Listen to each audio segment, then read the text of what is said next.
Hello दोस्तों, स्वागत है आप सबका IQ स्मार्ट पे। अगर आप स्टॉक मार्केट से करोड़ों रुपए कमाना चाहते हो तो सबसे पहले आपको स्टॉक मार्केट को अच्छे से समझना होगा, क्योंकि जब आप स्टॉक मार्केट को अच्छे से समझोगे तो ही आप यहाँ से अच्छे खासे पैसे बना सकते हो। और जब भी हम स्टॉक मार्केट में पहली बार एंट्री करते हैं तो हम बार बार सेंसेक्स और निफ्टी के बारे में सुनते हैं कि आज को सेंसेक्स इतने पॉइंट ऊपर गया, आज को निफ्टी इतना पॉइंट डाउन गया। तो आखिर में ये सेंसेक्स और निफ्टी होता क्या है, इस वीडियो में हम इसी चीज़ को एकदम अच्छे से डिटेल में समझने वाले हैं। और मेरी कोशिश यही रहेगी कि मैं आपको ये टॉपिक इतना सिंपल तरीके से समझाऊं जिससे कि एक 5वीं क्लास का बच्चा भी इस वीडियो को देखकर सेंसेक्स और निफ्टी के बारे में समझ जाए। तो इस शुभ कार्य में देरी क्यों, आइए शुरू करते हैं।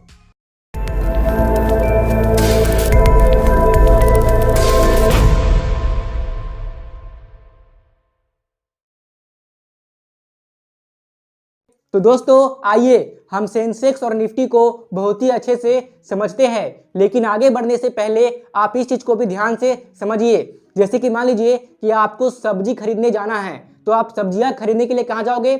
आप जाओगे सब्जी मार्केट में। और जैसे कि मान लीजिए कि आपको किताबें खरीदनी है, यानी कि बुक्स खरीदनी है, तो आप किताबें खरीदने के लिए कहाँ जाओगे? आप जाओगे किताबों की दुकान में, यानी कि बुक मार्केट में। और जैसे कि मान लीजिए कि आपको कार खरीदना है या बाइक खरीदना है, तो आप कार और बाइक खरीदने के लिए कहाँ जाओगे? आप जाओगे उनके शोरूम्स में। यानी कि आपको कोई भी चीज खरीदने के लिए उस जगह पे जाना पड़ता है जहां पे आपको वो चीज मिलेगी। तो ठीक इसी प्रकार जिस जगह पे आपको कंपनी के शेयर्स मिलेंगे, ठीक उसी जगह को कहते हैं स्टॉक मार्केट। तो इंडिया में मुख्य रूप से 2 स्टॉक मार्केट की दुकान है, जिसे हम कहते हैं BSE और NSE। यानी कि आप इसे इस तरीके से भी समझ सकते हो कि इंडिया में स्टॉक मार्केट में इन्वेस्टमेंट करने के लिए 2 एक्सचेंजेस है।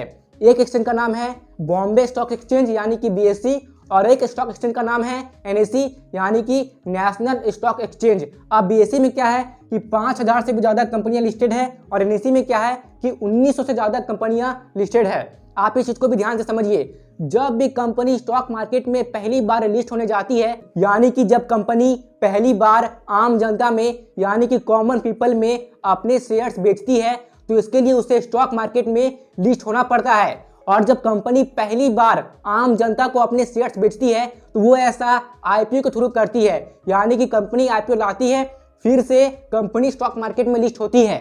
IPO का मतलब होता है इनिशियल पब्लिक ऑफरिंग, यानी कि जब कंपनी पहली बार अपने शेयर्स आम जनता में यानी कि रिटेल इन्वेस्टर्स को बेचती है। अब जब कंपनी स्टॉक मार्केट में लिस्ट होती है तो या तो वो BSE में लिस्ट हो सकती है, या तो वो NSE में लिस्ट हो सकती है, या वो दोनों में ही लिस्ट हो सकती है। ठीक है ना? तो ठीक इसी तरह बॉम्बे स्टॉक एक्सचेंज में जितनी कंपनी लिस्टेड है उसकी संख्या है 5000 से ज़्यादा, और NSE में यानी कि नेशनल स्टॉक एक्सचेंज में जितनी कंपनी लिस्टेड है उसकी संख्या है 1900, यानी कि 1900 से भी ज़्यादा कंपनी NSE में लिस्टेड है। अब सवाल ये है कि जब हमें मार्केट को ट्रैक करना पड़ेगा कि मार्केट ऊपर जा रहा है या नीचे, तो हम क्या करेंगे? हमें पूरी 5000 कंपनियों को अच्छे से ट्रैक करना पड़ेगा, उनके शेयर प्राइस को देखना पड़ेगा। ठीक है ना? यहाँ पर भी सेम केस है।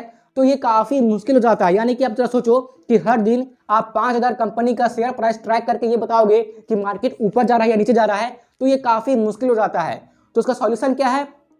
इसी का सॉल्यूशन है इंडेक्स। ठीक है? अब इंडेक्स क्या होता है आप समझिए। इंडेक्स एक बास्केट होता है जहां पे कुछ कंपनीज को रखा जाता है। जैसे कि मान लीजिए BSE का जो इंडेक्स है उसका नाम है सेंसिटिव इंडेक्स, जिसे शॉर्ट में सेंसेक्स भी कहा जाता है। सेंसिटिव का ACNS और इंडेक्स का EX, तो ये दोनों मिलके बना सेंसेक्स। और सेंसेक्स में भारत की टॉप 30 कंपनीज लिस्टेड है, यानी कि भारत की जो सबसे बड़ी 30 कंपनीज है ना, वो सेंसेक्स में लिस्टेड है। और निफ्टी 50 में भारत की टॉप 50 कंपनीज लिस्टेड है। तो यहाँ पे समझने वाली पॉइंट ये है कि अगर हम भारत की टॉप कंपनीज को ट्रैक करते हैं तो हमें ओवरऑल मार्केट का कंडीशन पता चल जाता है कि मार्केट ऊपर जा रहा है या नीचे जा रहा है। ठीक है ना? तो यही काम करता है सेंसेक्स और निफ्टी। कैसे करता है आइए मैं आपको समझाता हूं। जैसे कि मान लीजिए कि आज को सेंसेक्स ऊपर जा रहा है, तो इसका ये मतलब हुआ कि सेंसेक्स में जो 30 कंपनी लिस्टेड है ना, उसमें से मैक्सिमम कंपनी की जो शेयर प्राइस है ना वो आज ऊपर गई है, इसलिए सेंसेक्स भी ऊपर है। यानी कि आप समझ सकते हो कि आज ओवरऑल मार्केट कंडीशन ऊपर की तरफ जा रहा है, यानी कि बुलिश रन में है। ठीक है ना? और जैसे कि मान लीजिए कि आज सेंसेक्स नीचे जा रहा है, तो उसका ये मतलब है कि सेंसेक्स में जो लिस्टेड 30 कंपनी है ना उसमें से मैक्सिमम कंपनी की जो शेयर प्राइस है वो नीचे आज जा रही है, इसलिए सेंसेक्स भी नीचे जा रहा है। तो उसका ये मतलब हुआ कि आज को मार्केट डाउन है, ठीक है ना। और यही चीज निफ्टी 50 में भी लागू होती है। अगर निफ्टी आगे जा रहा है तो उसका ये मतलब हुआ कि निफ्टी 50 में जो 50 कंपनी लिस्टेड है ना, उसमें से मैक्सिमम कंपनी की जो शेयर प्राइस है वो ऊपर गई है। और अगर निफ्टी नीचे जा रहा है तो उसका ये मतलब हुआ कि निफ्टी 50 में जो 50 कंपनी लिस्टेड है ना, उसमें से जो मैक्सिमम कंपनी की शेयर प्राइस है वो आज नीचे जा रही है, यानी कि ओवरऑल मार्केट नीचे जा रहा है। अगर सेंसेक्स और निफ्टी ऊपर है तो उसका मतलब ये है कि ओवरऑल मार्केट ऊपर है, और अगर सेंसेक्स और निफ्टी डाउन है तो उसका ये मतलब हुआ कि ओवरऑल मार्केट डाउन है। सेंसेक्स और निफ्टी जब भी ऊपर जाती है तो वो ग्रीन रंग में पॉजिटिव होती है, और सेंसेक्स और निफ्टी जब भी नीचे आती है यानी कि डाउन जाती है तो वो माइनस रंग में नेगेटिव होती है। इस बात को आप याद रखिएगा। ओके, अब देखिए कि सेंसेक्स को 1978 और 1979 के बीच शुरू किया गया था, और उस समय सेंसेक्स का जो बेस वैल्यू है ना वो 100 लिया गया था, यानी कि सेंसेक्स 100 पॉइंट से शुरू हुआ था। और आज सेंसेक्स चल रहा है 61,000 यानी कि 61,000 के भी ऊपर। यानी कि इसका मतलब ये हुआ कि सेंसेक्स ने 1979 से लेकर अभी तक पर ईयर 16.08% का CAGR ग्रोथ दिया है। इसका क्या मतलब है कि अगर आपने 1978 से 1979 के बीच में 1 लाख रुपए सेंसेक्स में इन्वेस्ट कर दिए होते तो आज उसकी वैल्यू होती कम से कम 6.09 करोड़। यही चीज निफ्टी 50 में भी लागू होती है। निफ्टी 50 शुरू हुआ था 1995 से लेके 1996 के बीच में, और इसका जो बेस वैल्यू था वो था 1000, यानी कि निफ्टी 50 1000 से शुरू हुआ था, ठीक है। और इस बात का ध्यान रखें कि निफ्टी 50 का जो पूरा नाम है ना वो है नेशनल 50। यहाँ पे क्या किया गया है कि नेशनल का एन लिया गया है और 50 से IFTY लिया गया है, ये दोनों को मिलकर बनाया गया निफ्टी, ठीक है ना। और निफ्टी में 50 कंपनी लिस्टेड है, इसीलिए इसको भी निफ्टी 50 कहा जाता है, ठीक है। तो निफ्टी 50 जब शुरू होती है 1000 पॉइंट से, तो आज 2022 में दिसंबर का बात कर रहा हूँ क्योंकि मैं ये वीडियो दिसंबर में शूट कर रहा हूँ, तो दिसंबर 2022 के अकॉर्डिंग निफ्टी 50 की जो पॉइंट है वो चल रही है 18,000 के ऊपर ही चल रही है शायद अभी। हाँ, तो इस हिसाब से निफ्टी 50 का 1996 से लेकर अभी तक जो पर ईयर का जो CAGR ग्रोथ है वो है 11.76%। यानी कि अगर आपने 1996 में निफ्टी में आपने अगर 1 लाख रुपए इन्वेस्ट किए होते तो आज आपकी इन्वेस्टमेंट वैल्यू होती 18 लाख रुपए, जो कि काफ़ी कमाल की बात है। पर यहाँ दिक्कत की बात यह है कि आप डायरेक्टली इंडेक्स में इन्वेस्टमेंट नहीं कर सकते हो। अगर आपको इंडेक्स में इन्वेस्टमेंट करना ही है तो आपको इंडेक्स फंड में इन्वेस्टमेंट करना पड़ेगा। अब आप ये सोच रहे होंगे कि इंडेक्स फंड क्या होता है, तो इसको जानने के लिए आप इस वाले वीडियो को देख सकते हैं। इस वाले वीडियो में मैंने डिटेल में बताया है कि इंडेक्स फंड क्या होता है और आप इसमें कैसे इन्वेस्टमेंट कर सकते हो। तो इस वीडियो के बाद आप इस वाले वीडियो को जरूर से ही देख लीजिएगा। अब इस टॉपिक पे वापस आइए। देखिए, वैसे तो इंडियन स्टॉक मार्केट में मुख्य रूप से 2 ही स्टॉक एक्सचेंजेस है, ठीक है, यानी कि BSE और NSE।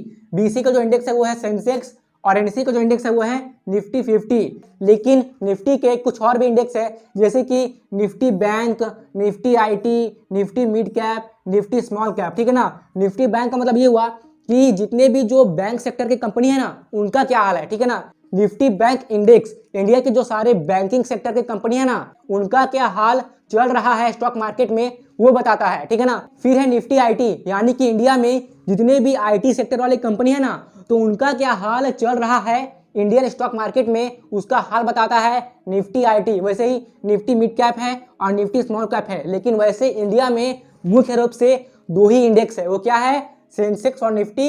यह 60 इंडेक्स बनाए गए हैं, मतलब कि एक पर्टिकुलर सेक्टर का हाल बताने के लिए, जैसे कि banking sector, pharma sector, IT sector, mid cap, small cap. तो ये अलग से इंडेक्स बनाए गए हैं जस्ट एक पर्टिकुलर सेक्टर का हाल बनाने के लिए। आई होप कि मैं क्या बोल रहा हूँ आपको समझ में आ रहा होगा। अब चलिए इस चीज को भी समझिए। देखिए, जो सेंसेक्स और निफ्टी है ना ये हमें देश के इकोनॉमी का हाल बताता है, ठीक है। देखिए, सेंसेक्स में इंडिया की टॉप 30 कंपनी लिस्टेड है और निफ्टी 50 में भारत की टॉप 50 कंपनी लिस्टेड है। तो इन टॉप कंपनीज की परफॉर्मेंस पे इंडिया की इकोनॉमी लिंक रहती है, ठीक है ना। इसलिए बढ़ता सेंसेक्स और निफ्टी हमें देश की इकोनॉमिक ग्रोथ को बताता है। अगर सेंसेक्स और निफ्टी आगे बढ़ रहा है लॉन्ग टर्म में तो उसका ये मतलब हुआ कि देश की इकोनॉमी ग्रो कर रही है। अगर सेंसेक्स और निफ्टी लॉन्ग टर्म में नीचे जा रहा है तो उसका मतलब ये है कि ये देश की इकोनॉमिक स्लोडाउन को बताती है। जैसे कि यहाँ पे अगर सेंसेक्स और निफ्टी ऊपर गया यानी कि देश की इकोनॉमी ऊपर गई, और यहाँ पे अगर सेंसेक्स और निफ्टी नीचे गया यानी कि देश की इकोनॉमी नीचे गई, और ऐसा लॉन्ग टर्म में ही मेजर किया जाता है, लॉन्ग टर्म में, ठीक है ना। शॉर्ट टर्म में वैसे भी सेंसेक्स और निफ्टी ऊपर नीचे जाते रहता है, लेकिन अगर लॉन्ग टर्म में सेंसेक्स और निफ्टी ऊपर जा रहा है तो उसका यह मतलब हुआ कि इंडिया की इकोनॉमी ग्रो कर रही है। और वैसे रियलिटी में क्या हो रहा है, रियलिटी में सेंसेक्स और निफ्टी जब से शुरू हुआ है ना तब से ऊपर ही जा रहा है, ठीक है ना। बस कभी कभार नीचे, कभी कभी ऊपर, कभी कभार नीचे, कभी कभार ऊपर, यानी कि ये जो हो रहा है ना, मतलब क्या बोलते हैं उसको, ऊपर नीचे फ्लक्चुएशंस, तो ये सब तो शॉर्ट टर्म में होना नॉर्मल है। लेकिन लॉन्ग टर्म में बढ़ता हुआ सेंसेक्स और निफ्टी कंट्री की इकोनॉमिक ग्रोथ को ही दर्शाता है, जो कि इंडिया में हो रहा है। आप सेंसेक्स और निफ्टी के चार्ट को देख लीजिए, जब से ये दोनों शुरू हुआ है तब से लेकर आज तक ये लॉन्ग टर्म में बढ़ा ही है, यानी कि भारत की इकोनॉमी बढ़ी है और भारत की इकोनॉमी आगे भी बढ़ेगी, यानी कि सेंसेक्स और निफ्टी आगे भी बढ़ते रहेगी, लॉन्ग टर्म में ऊपर ही जाने वाली है। इसलिए आप इंडेक्स फंड के थ्रू सेंसेक्स और निफ्टी में इन्वेस्टमेंट जरूर से ही कीजिए, जिससे कि बढ़ती इकोनॉमी का फायदा आपको भी मिले, यानी कि आपको अपने इन्वेस्टमेंट पे अच्छे खासे रिटर्न्स मिले। तो आई होप कि आपको इंडेक्स का मतलब अच्छे से समझ में आ गया होगा। तो आई होप कि आपको ये वीडियो पसंद आई होगी, अगर आई तो प्लीज़ मुझे कमेंट करके बता दीजिए, क्योंकि बहुत मेहनत लगती है आपके लिए वीडियोस बनाने में। और अगर आप IQ स्मार्ट के साथ कनेक्टेड रहना चाहते हैं तो आप IQ स्मार्ट की फेसबुक पेज और इंस्टाग्राम पेज को जरूर से ही फॉलो कर लीजिएगा, जिसकी लिंक आपको डिस्क्रिप्शन बॉक्स में मिल जाएगी। और दोस्तों, यहाँ तक रुकने के लिए और अपना कीमती समय देने के लिए आप सबका सच्चे मन से बहुत बहुत धन्यवाद।